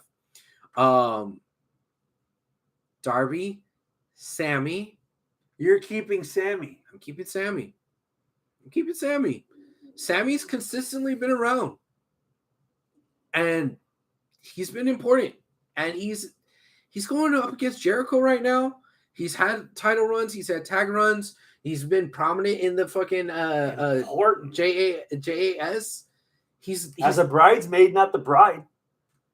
I'd say for Sammy. I mean, you can say the same for Darby. Oh no. Yeah. No. Oh no. What is Darby won? That's been important. Darby is a more memorable character. You don't see kids going to the AEW shows dressing like Sammy with a panda head. You see kids and adults going to the show dressed with half of their face dead. Okay. Okay. Again, you want to cash in on Darby while he's still alive, because at this point, the way he's going, man, Because he's gonna not be alive soon. He will be unalive quite Yeah. soon. Yeah. And not that I wish that, but god damn his fucking style, dude. And I'll tell you who I want it to be, but I don't think it is. I wish it was Jade. Fuck, I hope she's not leaving. Hobbs. Ooh, I you like meat. You like meat. I want it to be Hobbs in number 6. I want it to be Hobbs. I don't think it is. Not yet, anyway.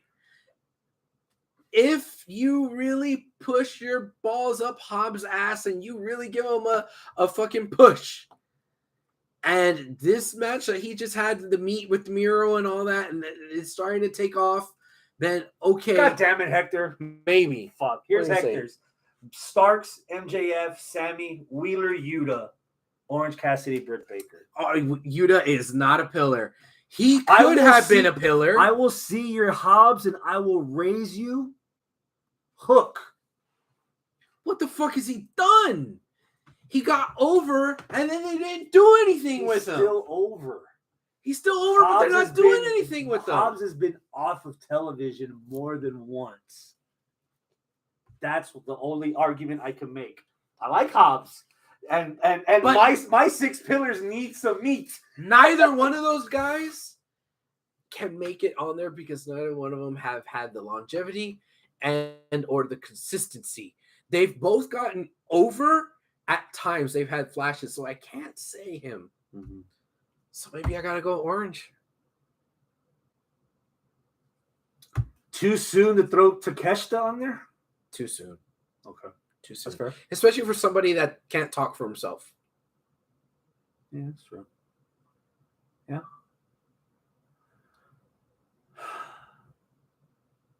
No regrets? What do you mean? Not sure if you noticed this. What are you talking about? All in. Did you read the reports in the last couple of days? Oh, that supposedly it was like 75,000 people there Yeah. instead of like 81. Yeah. Okay, is this true? Here's the Okay. humorous part. Okay. No regrets. Mhm. Do you remember that? Did you remember that? The Snickers commercial. Yeah. Yeah. Osprey got a new tattoo Mhm. of All In with the attendance on it. Oh no, he did. Oh shit! Seriously? It's not oh shit, it's Osprey, so it's funny, isn't it? Bruv. That's one you should have waited on, man. Yeah. And now, is it true? Tickets sold, not bodies through the turnstile. That was the difference. So tickets sold was 81,000, but the turnstile was only the 75. Yeah. You're telling me 5,000 people didn't show up? Scalpers, maybe. Secondary market Yeah. sales? Yeah. Huh. Wow. Comps that didn't show up. Well, the comps wouldn't be counted as tickets sold. That's a separate. Right, category. right. Yeah. Huh. Wow. Yeah. Huh. Can't do math? Grab a Snickers. Steiner math. A Starburst. Yeah. Huh. Yeah, they don't sponsor us, but goddamn, we've dropped them a dozen I times. know, right? Yeah, let's buy some stock. I'm going to Robinhood and get me some Yeah. Starburst stock. Fuck, Some man. M&M Mars stock. I wonder if that's really true, man. If it is, damn, that sucks. Yeah. Now, does that drop them below whatever the Actual record was? Yeah. It Because does? WWE inflates, even though they inflate their numbers all the time, I think tickets that sold actually might have been. But then again, that goes back to it's how many tickets were sold and whatever their inflation WWE tends to do, because WWE likes to count the workers, the concession stands, the security, and everybody there. Right. But do they have the numbers of the people that actually walked through the turnstile, had tickets scanned? Does that number exist? And I wonder how many people. 67,925 at WrestleMania. How much of that is real and how much of that is inflation? I wonder how much of that also is somebody didn't scan the thing right. You know, hey, I got me and my family of 4 with me. Come on, bro. And they beep, beep. And like they didn't get all 4 of them, but they just let them walk on through. Right. I wonder how many, oh man, my clicker stopped clicking. Right. Yeah. I mean, I doubt 5,000 times that happened, but still there's got to be some sort of explanation. Yeah. I don't know, man. There's always a train strike. Apparently, there was a train strike happening. What are y'all talking about in the live chat? Hector and Scott are talking about a train strike. What? The fuck are y'all talking about? So those are our pillars. We'll see how long they last. Okay. Yeah. You got anything coming up in the future? Nope. No. No. UPW on the 16th was canceled. Oh, that's right. Yeah. What happened? Are you at liberty to disclose? No. Partially because I also don't know the whole story. I know part of the story, I think. Will you share it with me off the record? Sure. All right. Let's hurry the fuck up then. He says, in the UK, Scott said, in the UK, can't get to a show if there's no trains. Okay, so there was a train strike the day of the show, so people couldn't make it. You're telling me 5,000 people couldn't make it to the show because of the train? That's a lot of pissed people. You think we would have heard about this before? Yeah.